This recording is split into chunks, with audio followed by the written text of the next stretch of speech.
നമസ്കാരം എല്ലാവർക്കും ഒരു പുതിയ വീഡിയോയിലേക്ക് സ്വാഗതം. ഇന്ന് നമ്മൾ ഡിസ്കസ് ചെയ്യാൻ പോകുന്നത് ഓപ്ഷൻ ബൈയിങ്ങിനകത്ത് കോമൺലി കണ്ടുവരുന്ന മിസ്റ്റേക്കുകളെ കുറിച്ചാണ്. അതായത് ഒരു ഓപ്ഷൻ ബയർ നോർമലി ചെയ്യുന്ന അല്ലെങ്കിൽ ചെയ്തുകൊണ്ടിരിക്കുന്ന ഒരു 5 മിസ്റ്റേക്കുകളെ കുറിച്ചാണ് നമ്മൾ ഇന്നത്തെ വീഡിയോയിൽ ഡിസ്കസ് ചെയ്യുന്നത്. നിങ്ങളൊരു ഓപ്ഷൻസ് ട്രേഡർ ആണ് എന്നുണ്ടെങ്കിൽ നിങ്ങൾക്ക് വളരെ ഹെൽപ്ഫുൾ ആയിട്ടുള്ള ഒരു വീഡിയോ ആയിരിക്കും ഇന്നത്തെ വീഡിയോ എന്ന് പറയുന്നത്.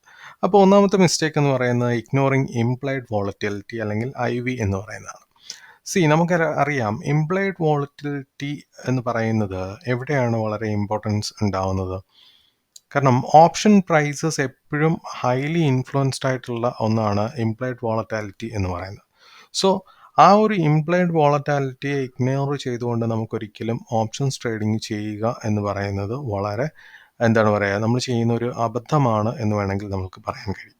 സോ ഇംപ്ലൈഡ് വോളറ്റിലിറ്റി നമ്മൾ എപ്പോഴും കൺസിഡർ ചെയ്ത് വേണം നമ്മൾ ഓപ്ഷൻസ് ട്രേഡിങ്ങിലെ ഓരോ ഡിസിഷൻസും എടുക്കാനായിട്ട് പാടുള്ളൂ.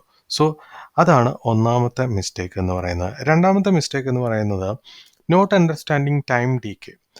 ഈ അടുത്ത കാലത്ത് ഒരാൾ എന്നെ വിളിക്കുകയുണ്ടായി. അപ്പോൾ ആ ആൾ വിളിച്ചിട്ട് എന്നോട് പറഞ്ഞൊരു കാര്യം എന്താണെന്ന് വെച്ച് കഴിഞ്ഞാൽ, അദ്ദേഹം കൂടുതൽ ചെയ്യുന്നത് സീറോ ട്രേഡ്സ് മാത്രമേ ഞാൻ എടുക്കാറുള്ളൂ. അതായത് ചെറിയ പ്രൈസിന് കിട്ടുന്ന ഓപ്ഷൻസ് മാത്രമാണ് ഞാൻ ബൈ ചെയ്യാറ്. അത് നോർമലി എക്സ്പയറി ഡേയിലായിരിക്കും ഞാൻ ചെയ്യാറ് എന്നൊക്കെയാണ്. അപ്പോൾ ഞാൻ അദ്ദേഹത്തോട് ചോദിച്ചു, ടൈം ഡീകെ കുറിച്ച് താങ്കൾക്ക് അറിയാമോ എന്ന് ചോദിച്ചപ്പോൾ അദ്ദേഹം എന്നോട് ചോദിച്ചത് എന്താണ് ടൈം ഡീകെ എന്നാണ്. സോ കോമൺലി കണ്ടുവരുന്ന ഒരു വലിയ കാര്യമാണ്. പലരും 1-2 വർഷമായിട്ടൊക്കെ ഓപ്ഷൻസ് ട്രേഡിംഗ് ചെയ്യുന്നവർക്ക് പോലും ടൈം ഡീകെ എന്ന് പറയുന്നത് എന്താണെന്ന് പോലും അറിയില്ല. സോ അത് മനസ്സിലാക്കാതെ ഓപ്ഷൻസ് ട്രേഡ് ചെയ്യുക എന്ന് പറയുന്നത് വളരെ വലിയൊരു മിസ്റ്റേക്കാണ് എന്ന് വേണമെങ്കിൽ നമുക്ക് പറയാൻ കഴിയും. സോ ടൈം ഡീകെ കറക്റ്റായിട്ട് മനസ്സിലാക്കിയിട്ട് വേണം നമ്മൾ ഓപ്ഷൻസ് ചെയ്യാനായിട്ടും അതുപോലെ തന്നെ ഓപ്ഷൻസ് സെലക്ട് ചെയ്യാനായിട്ടും.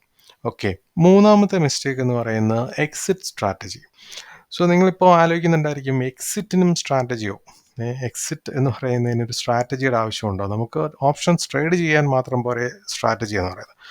നമ്മൾ തന്നെ ഒന്ന് ആലോചിച്ച് നോക്കുക. നമുക്ക് ഒരു സ്ട്രാറ്റജി ഉണ്ടായിരിക്കും. നമ്മളൊരു കറക്റ്റ് ടൈമിൽ മിക്ക ട്രേഡേഴ്സിൻ്റെയും കാര്യം പറയുന്നതെന്ന് പറഞ്ഞു കഴിഞ്ഞാൽ അവരുടെ എല്ലാവരുടെയും മിക്കപ്പോഴും എൻട്രി കറക്റ്റ് ആയിരിക്കും. മിക്കപ്പോഴും എൻട്രി കറക്റ്റ് ലെവലിൽ തന്നെ എൻട്രി എടുക്കുന്നുണ്ടായിരിക്കും.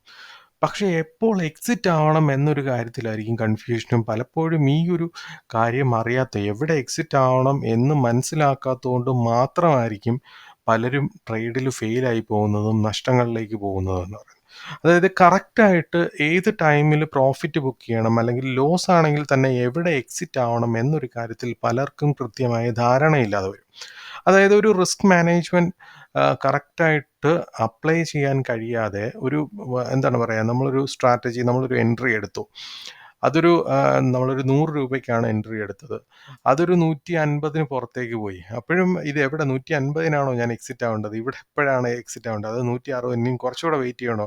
ഇനിയും വലിയ അത് 200-ലേക്ക് പോയാലോ? നല്ല മൂവ്മെൻറ്റ്സ് ഉണ്ട്. പക്ഷേ എവിടെ എക്സിറ്റ് ആവണം എന്നൊരു ടോട്ടൽ കൺഫ്യൂഷനിൽ നിൽക്കുകയും അങ്ങനെ നിന്ന് കഴിഞ്ഞാൽ എന്താണ് സംഭവിക്കുക? നമ്മൾ ലോസിലേക്ക് പോകുന്നതായിട്ട് നമ്മൾ കാണുന്നുണ്ട്. സോ അതൊരു ഗ്യാംബ്ലിംഗ് പോലെ ആയിപ്പോകും. സോ അതുകൊണ്ട് തന്നെ നിങ്ങൾക്ക് ഒരു എൻട്രി എന്ന് പറയുന്നതിൽ പോലെ തന്നെ നിങ്ങൾക്കൊരു എക്സിറ്റ് പ്ലാൻ ഉണ്ടായിരിക്കണം, അല്ലെങ്കിൽ ഒരു എക്സിറ്റ് സ്ട്രാറ്റജി ഉണ്ടായിരിക്കണം. എന്നാൽ മാത്രമേ നിങ്ങൾക്ക് ഒരു സക്സസ്ഫുൾ ഓപ്ഷൻ ബയർ ആവാൻ നിങ്ങൾക്ക് കഴിയുള്ളൂ. സോ ഇന്ന് തന്നെ നിങ്ങൾ ശ്രദ്ധിക്കേണ്ട ഒരു കാര്യം, നിങ്ങൾ ഏത് സ്ട്രാറ്റജി നിങ്ങൾ യൂസ് ചെയ്യുന്നുണ്ടെങ്കിലും നിങ്ങൾക്ക് അതിനൊരു കറക്റ്റ് ഒരു എക്സിറ്റ് പ്ലാൻ ഉണ്ടോ എന്ന് നിങ്ങൾ കറക്റ്റായിട്ട് നോക്കുക. നിങ്ങളൊരു ട്രേഡ് ചെയ്യുമ്പോൾ തന്നെ, നമ്മൾ ഇതിനു മുമ്പുള്ള വീഡിയോയിൽ ഡിസ്കസ് ചെയ്ത പോലെ തന്നെ, നിങ്ങളൊരു ട്രേഡ്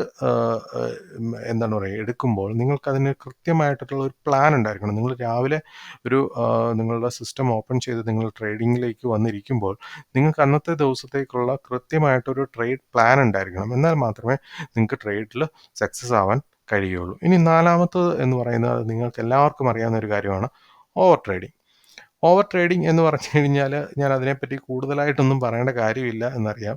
പലരുടെയും ഏറ്റവും വലിയൊരു പ്രശ്നം എന്ന് പറഞ്ഞു കഴിഞ്ഞാൽ, ഒരു ദിവസം ഒരു ലോസ് വന്നു കഴിഞ്ഞാൽ ആ ലോസ് മേക്കപ്പ് ചെയ്യാതെ, അത് റിക്കവർ ചെയ്യാതെ അന്നത്തെ ദിവസം മാറാൻ കഴിയില്ല, അവർക്ക് ഉറങ്ങാൻ കഴിയില്ല എന്നൊരു അവസ്ഥയിലേക്ക് മാറുകയും എന്താണ് പറയുക, തുടരെ തുടരെ എന്താണ് പറയുക 10ഉം 100ഉം 200ഉം ട്രേഡ്സൊക്കെ എടുക്കുന്ന ആളുകൾ നമ്മുടെ ഇടയിലുണ്ട്. അത്രയും രീതിയിൽ നിങ്ങൾ ട്രേഡ്സ് എടുക്കുന്നതുകൊണ്ട് ഈ ഞാനൊരു വീഡിയോയിൽ പറഞ്ഞ പോലെ അതുകൊണ്ട് ഈ ലോകത്ത് ഒരാൾക്ക് മാത്രമേ പ്രയോജനമുള്ളൂ. അത് മറ്റാർക്കുമല്ല, നമ്മുടെ ബ്രോക്കറിന് മാത്രമാണ്. സോ അതുകൊണ്ട് തന്നെ നിങ്ങൾ ഓവർ ട്രേഡ് ചെയ്യുന്ന ഒരു ദിവസം നിങ്ങൾ അതിന് എന്തും ആയിക്കോട്ടെ, നിങ്ങളുടെ ട്രേഡ്സ് എന്ന് പറയുന്നത്, നമ്പർ ഓഫ് ട്രേഡ്സ് എന്ന് പറയുന്നത് ലിമിറ്റഡ് ആയിട്ട് കൊണ്ടുപോകാൻ നോക്കുക. സ്കാൽപ്പിംഗ് ഒക്കെ ചെയ്യുന്നവരൊക്കെയാണ്. കാരണം അവർ സ്കാൽപ്പേഴ്സ് ആണ്. സോ സ്കാൽപ്പേഴ്സിന് ഒരുപാട് ട്രേഡ് എടുക്കേണ്ടതായിട്ട് വരും.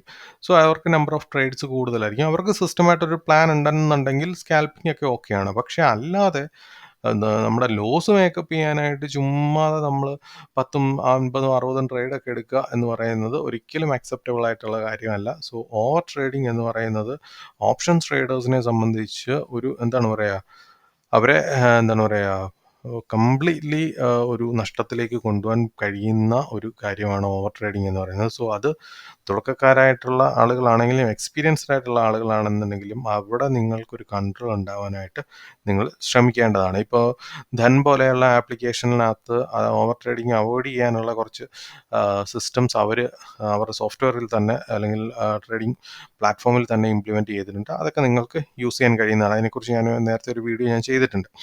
ഇനിയും 5ാമത്തെ എന്ന് പറഞ്ഞു കഴിഞ്ഞാൽ, മാർക്കറ്റ് കണ്ടീഷൻ അനുസരിച്ച് നമ്മളുടെ ട്രേഡ് പ്ലാൻസ് നമ്മൾ ചേഞ്ച് ചെയ്യാത്തത് ഒരു വലിയ കാര്യമാണ്. അതായത് പലരും ചെയ്യുന്ന ഒരു കാര്യമാണ്, എൻ്റെ സ്ട്രാറ്റജി ഇതാണ്, ഓക്കെ, ഒരു സ്ട്രാറ്റജി നമ്മൾ ഫോളോ ചെയ്യുന്നു, നല്ല കാര്യമാണ്. ഒരു സ്ട്രാറ്റജി വെച്ചിട്ട് നമ്മളൊരു ട്രേഡ് എടുക്കുന്നു, നല്ല കാര്യം.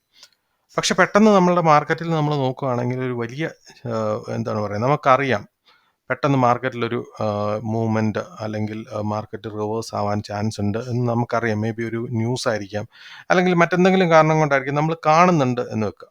അങ്ങനെയുള്ള സമയത്ത് ചില ആളുകൾ ചെയ്യുന്ന ഒരു എന്താണെന്ന് വെച്ച് കഴിഞ്ഞാൽ, ഇല്ല, ഈ സ്ട്രാറ്റജി വിട്ടിട്ട് ഞാൻ ഒരിക്കലും പിന്നോട്ട് പോവില്ല, സ്ട്രാറ്റജി അത് തന്നെ ഞാൻ ഫിക്സ് ചെയ്ത് അത് തന്നെ ഞാൻ ഫോളോ ചെയ്യും എന്നൊരു വാശിയുടെ പുറത്ത് അങ്ങനെ ഇരിക്കുകയും നഷ്ടത്തിലേക്ക് ഉണ്ട് എന്ന് സംഭവിക്കുന്നുണ്ട്. പലപ്പോഴും നമ്മൾ ശ്രദ്ധിക്കേണ്ട ഒരു കാര്യം എന്ന് പറയുന്നത് കഴിഞ്ഞാൽ, മാർക്കറ്റ് കണ്ടീഷൻസ് എന്താണ് പറയുക, മാറിക്കൊണ്ടേയിരിക്കും. അതൊരു ചെറിയ കാര്യങ്ങളാണെങ്കിൽ പോലും അതിനെ ഇൻഫ്ലുവൻസ് ചെയ്യാൻ കഴിയുന്നുണ്ട്.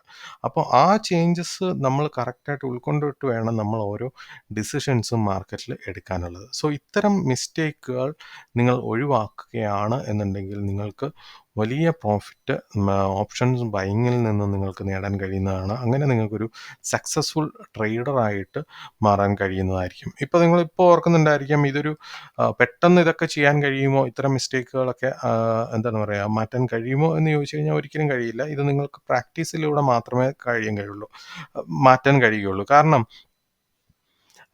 ഈ ട്രേഡിംഗ് എന്ന് പറയുന്നത് നമ്മളെപ്പോഴും പറയുന്ന ഒരു കാര്യമാണ്. ട്രേഡിംഗ് എന്ന് പറയുന്നത് ഒരിക്കലും ഒരു ഓവർനൈറ്റ് സക്സസ് നൽകുന്ന ഒരു കാര്യമല്ല. ഇതിന് നിങ്ങൾ കൃത്യമായിട്ടുള്ള, നിങ്ങൾ ഡിസിപ്ലിൻഡ് ആയിട്ടുള്ള ഒരു അപ്രോച്ച് ട്രേഡിങ്ങിൽ കൊടുത്താൽ മാത്രമേ നിങ്ങൾക്ക് എന്താണ് പറയുക, ഈ ഒരു ട്രേഡിംഗ് എന്ന് പറയുന്ന ബിസിനസ്സിൽ നിങ്ങൾക്ക് എന്താണ് പറയുക, സക്സസ് ആവാൻ കഴിയുകയുള്ളൂ. സോ അതെല്ലാവരും മനസ്സിൽ വെച്ചിട്ട് വേണം ഒരു ട്രേഡിംഗ് എന്ന് പറയുന്ന ബിസിനസ്സിലേക്ക്, പ്രത്യേകിച്ച് ഓപ്ഷൻസ് ട്രേഡിങ്ങിലേക്കൊക്കെ ഇറങ്ങുക എന്ന് പറയുന്നത്. സോ അത് കൃത്യമായിട്ട് നിങ്ങൾ ഫോളോ ചെയ്യുക. നിങ്ങളുടെ ട്രേഡിംഗ് സെറ്റപ്പ് നിങ്ങൾ കൃത്യമായിട്ട് ഈ പറഞ്ഞ മിസ്റ്റേക്കുകളെല്ലാം ഒഴിവാക്കിക്കൊണ്ട് തന്നെ സെറ്റ് ചെയ്യുക. അതനുസരിച്ച് മുന്നോട്ട് പോകാൻ ശ്രമിക്കുക. സോ ഇന്നത്തെ വീഡിയോ നിങ്ങൾക്ക് എല്ലാവർക്കും ഇഷ്ടപ്പെട്ടു എന്ന് കരുതുന്നു. മറ്റൊരു വീഡിയോ ആയിട്ട് വീണ്ടും കാണാം. Till then bye. Thank you.